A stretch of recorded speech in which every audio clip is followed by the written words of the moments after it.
I was driving my truck down a desolate road in the middle of the night with my 2 other trucker buddies. We were headed to a warehouse in the middle of nowhere to make a delivery. The only sounds we could hear were the hum of our engines and the occasional crackle from the radio. We had been driving for hours, and it felt like we were in a world of our own. As we neared our destination, we stopped at a gas station to fill up our tanks and grab a bite to eat. The gas station was old and run down, with a flickering sign that read "Open 24 hours." We pulled up to the pumps, and I went inside to pay. The inside of the gas station was dark and dingy, with a flickering fluorescent light that gave everything a sickly green tint. I approached the cashier, an old man with sunken eyes and a weathered face. He looked at me with a blank expression and said, "You boys be careful out there. There's things out in these parts that don't take kindly to strangers." I brushed off his warning and paid for our gas and snacks. As I walked back to the truck, I noticed that the other 2 truckers were acting strangely. They were huddled together, whispering and glancing nervously around the gas station. I asked them what was wrong, but they just shook their heads and told me to hurry up. As we pulled out of the gas station and continued down the road, I could feel a sense of unease settling in my gut. The air around us felt heavy and oppressive, and I couldn't shake the feeling that we were being watched. Suddenly, the radio crackled to life, and a distorted voice spoke through the static. "You boys best turn back now. This ain't no place for outsiders." We looked at each other in confusion, wondering where the voice was coming from. It seemed to be coming from all around us, echoing through the darkness like a ghostly whisper. Just then, a figure appeared in the middle of the road ahead of us. It was a woman, dressed in a tattered white dress and with long, tangled hair that obscured her face. She was standing perfectly still, and I could feel the hairs on the back of my neck standing on end. As we got closer, the woman began to move. She glided towards us with an unearthly grace, her hair whipping around her face like a storm. And then she vanished, disappearing into thin air right before our eyes. We were all stunned into silence, unsure of what we had just witnessed. And then, as if on cue, we heard the sound of footsteps approaching our truck. They were slow and deliberate, as if belonging to someone or something with a purpose. Without warning, the back of our truck opened, and a chill wind swept through the cab. And then we saw them, the ghosts of all the people who had died on this stretch of road over the years. There were men, women, and children, all staring at us with hollow eyes and expressions of terror frozen on their faces. They reached out to us with spectral hands, trying to pull us out of the truck and into the darkness beyond. We tried to drive away, but our truck wouldn't start. We were trapped, surrounded by the ghosts of the dead. And then, as suddenly as they had appeared, they vanished into the night, leaving us alone and shaken. As we made our way down the dark, deserted road, we couldn't shake the feeling that something was off. The hairs on the back of my neck stood up, and my hands were slick with sweat on the steering wheel. Suddenly, out of nowhere, a thick fog descended upon us, engulfing the road and making it nearly impossible to see. I slammed on the brakes, and we came to a stop just in time to avoid plowing into an abandoned vehicle on the side of the road. As we got out of our trucks to inspect the car, we heard a faint whispering sound coming from the fog. We couldn't make out what it was saying, but the hairs on the back of our necks stood on end. Suddenly, the whispering grew louder, and we saw a figure emerging from the fog. It was a woman, her eyes blank and her skin pale as a ghost. She was dressed in a tattered gown, and her hair was wild and unkempt. She approached us slowly, her arms outstretched, and we couldn't move. She spoke to us in a voice that was both ethereal and terrifying, telling us that we were on sacred ground and that we needed to leave immediately. We tried to ask her what she meant, but she simply vanished into thin air, leaving us standing there, dumbfounded. We got back into our trucks and tried to shake off what we had just seen, but the feeling of unease lingered. As we approached the warehouse, we noticed that the entire area was shrouded in the same thick fog we had encountered on the road. We parked our trucks and approached the warehouse on foot, but as we got closer, we realized that something was horribly wrong. The door was ajar, and there was a sickly sweet smell emanating from inside. As we cautiously entered the warehouse, we saw that it was littered with corpses, all of them mangled and torn apart.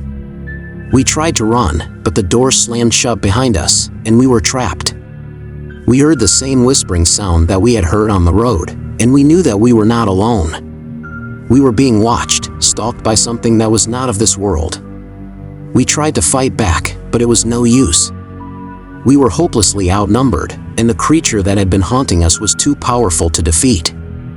In the end, only one of us made it out alive, and he was never the same again. He spoke of a world beyond ours, a place where the dead walked among the living, and where the only thing that mattered was survival. As for the rest of us, we were lost to the fog, consumed by the darkness that had been haunting us all along. We were just another set of victims in a long line of tragedies, forgotten by time and left to rot in the shadows. Now let's hop onto story number 2, but before I begin reading, make sure that you have subscribed to Mr. Scare for regular horror podcasts.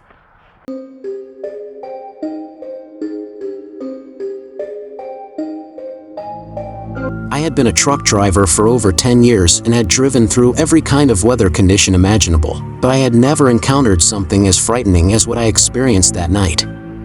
I was driving through a rural part of the country, on my way to deliver a shipment of goods to a small town in the middle of nowhere. The sun had long set and I was navigating through the darkness with only the headlights of my truck to guide me.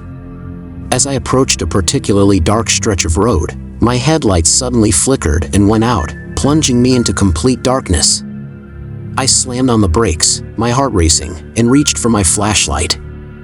As I turned it on, I saw a figure standing in front of my truck, just beyond the reach of my headlights. I froze, unable to move or even breathe, as the figure slowly began to move towards me. It was a woman, dressed in a tattered white dress and with long, unkempt hair that obscured her face. Her movements were slow and jerky, as if she were struggling to walk. I couldn't shake the feeling that something was very wrong about this woman. As she approached my truck, I could see that her eyes were empty, devoid of any emotion or life. I tried to start my truck, but the engine wouldn't turn over. I was trapped, completely at the mercy of this horrifying apparition. The woman drew closer and closer until she was standing right outside my window. I could see now that her dress was stained with blood, and that her hands were twisted and gnarled, like the branches of a dead tree. Suddenly, she reached through the window and grabbed me by the throat. Her grip was cold as ice and I could feel my windpipe being crushed by her fingers. I struggled to break free, but it was no use. The woman was too strong, too determined to harm me. As I felt myself slipping away, I heard a faint whisper in my ear. It was the voice of the woman, soft and barely audible, but filled with an otherworldly power. "I've been waiting for you," she said. "You were always meant to be mine." With those final words, I felt my consciousness slipping away, and everything went dark. When I finally awoke, I was alone on the side of the road, with no sign of the woman. I tried to shake off the feeling of dread that had settled over me, but it lingered, a constant reminder of the horrors that lurked in the darkness. I was panicking now. The road was empty, and the ghostly figure was nowhere to be seen. I started to calm myself down, convincing myself that it was just my mind playing tricks on me. But just then, I felt a cold breeze brush past me, and I could feel a chill down my spine.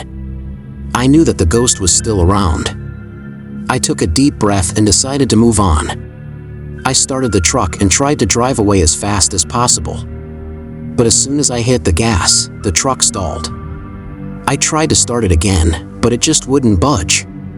I was stuck, and I knew that I had no choice but to face the ghost. I stepped out of the truck and looked around. There was no sign of the ghost, but I could feel its presence all around me. I started to walk towards the back of the truck, and that's when I saw it. The ghost was standing there, right in front of me. It was a young girl, with long, dark hair and pale skin. She was wearing a white dress that was stained with blood. Her eyes were empty, and she was staring straight at me. I froze in fear, not knowing what to do.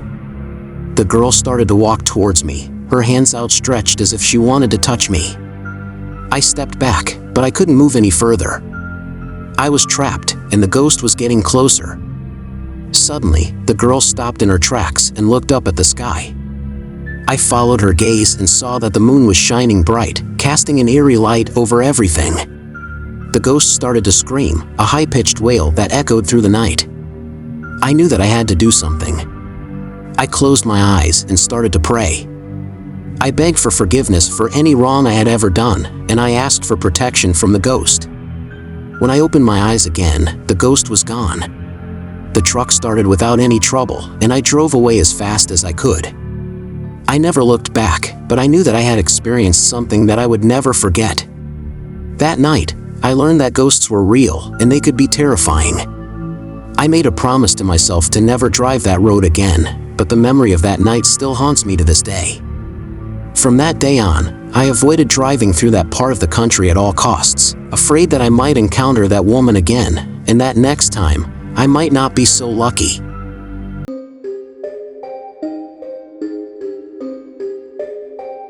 I was driving down the long and lonely highway, making my way back home after a long haul. It was late at night, and I was tired, but I knew I had to keep going. Suddenly, my truck started to sputter and then died completely, leaving me stranded in the middle of nowhere. I got out of the truck and looked around. There was nothing but darkness and silence as far as I could see. I tried starting the engine again, but it wouldn't budge. I knew I had to find some help, but I was in the middle of nowhere, and there were no signs of life around me. As I was walking down the road, hoping to find some help, I felt a chill run down my spine. I turned around and saw a ghostly figure standing behind me, its eyes glowing in the darkness. I was frozen in fear as it slowly floated towards me. I tried to run, but my legs felt like they were made of lead. The ghost was getting closer and closer, and I could feel its icy breath on my neck. I knew I was done for. Suddenly, I heard a voice calling out my name. It was my friend Jack, who was also a truck driver. He had been driving down the same road and had seen my truck on the side of the road. He had stopped to help me. As soon as Jack appeared, the ghostly figure disappeared into thin air. Jack helped me fix my truck and get it started again. I couldn't believe what had just happened. I knew I had encountered a ghost on that dark and lonely road, and it had almost taken me down. Suddenly, I heard a faint whisper behind me. I froze. I could feel my heart pounding in my chest, as if it was trying to escape. The whisper grew louder and more distinct, until it sounded like a woman's voice. "Please help me," the voice said. I quickly turned around, but there was no one there. The wind was howling through the trees, and I could feel goosebumps on my arms. I tried to calm myself down, telling myself that it was just my imagination playing tricks on me. But then, I heard the voice again. "Please help me," it said. This time, I could tell that it was coming from outside. I hesitated for a moment, but then I opened the door and stepped outside. I looked around, but there was no one in sight. That's when I saw her. It was a woman, dressed in an old-fashioned dress. She was standing in the distance, under the dim light of a street lamp. Her eyes were hollow, and her skin was almost translucent. I could feel my body trembling as I stared at her. "Please help me," she said again. I took a step towards her, and then another. As I got closer, I could see that she was floating above the ground. I couldn't believe what I was seeing. It was as if I had stepped into a nightmare. The woman floated towards me until she was only a few feet away. I could feel a chill in the air, and my breath was visible in front of me. "Who are you?" I managed to ask. The woman didn't reply.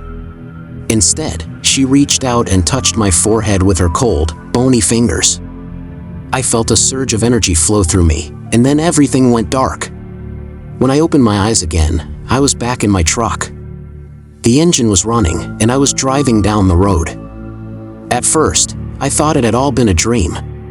But then, I looked in the rearview mirror and saw the woman sitting in the back seat. I screamed and swerved off the road, crashing into a ditch. I blacked out again. When I woke up, it was morning. My truck was wrecked, and I had a splitting headache. I stumbled out of the truck, and that's when I saw her again. The woman was standing in the distance, watching me. I tried to run, but my legs wouldn't move. The woman floated towards me until she was standing right in front of me. "Please help me," she said one last time, before disappearing into thin air.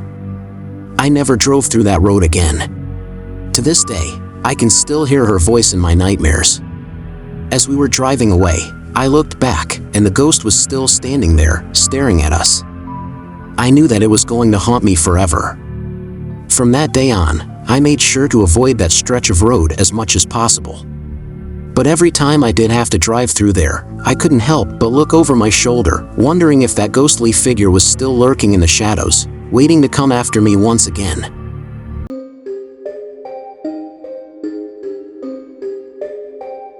I had been driving for hours, my eyes heavy with exhaustion. All I wanted was to get home, to my wife and kids, and collapse into my own bed. But fate had other plans for me.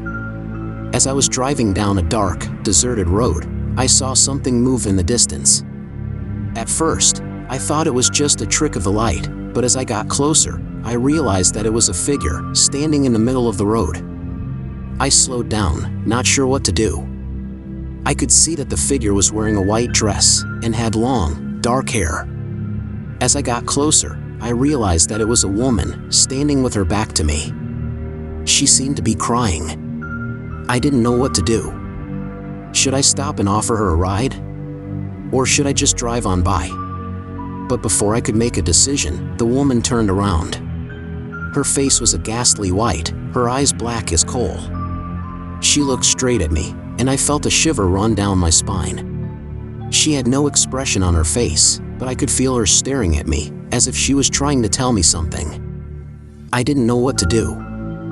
I tried to drive around her, but she stepped in front of my truck, blocking my path. I hit the brakes, but it was too late.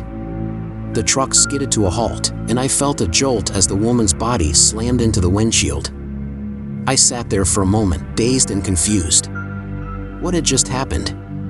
Had I hit a real person, or was it just my imagination? But as I got out of the truck, I realized that it was real. The woman was lying on the ground, her body twisted and broken. Her eyes were open, staring up at me, and I could see the terror in them. I knew I had to do something. I called 911, and they dispatched an ambulance and the police. But as I waited, I felt a sense of unease. I could feel the woman's presence around me, as if she was still there, watching me. As the ambulance arrived, I could hear the paramedics talking about how there was no pulse, how the woman was already dead when I hit her. But I knew that wasn't true. I had seen her alive, standing in the middle of the road. I drove home in a daze, unable to shake the feeling of dread that had settled over me. As I pulled into my driveway, I could see the woman's face in my mind, haunting me with her ghostly gaze. I was still shaking with fear, and I knew that I would never forget this experience. When I finally made it home, I tried to convince myself that what had happened was just my imagination. But deep down, I knew that it was real. I had encountered a ghost on that dark and lonely road, and it had terrified me to my core.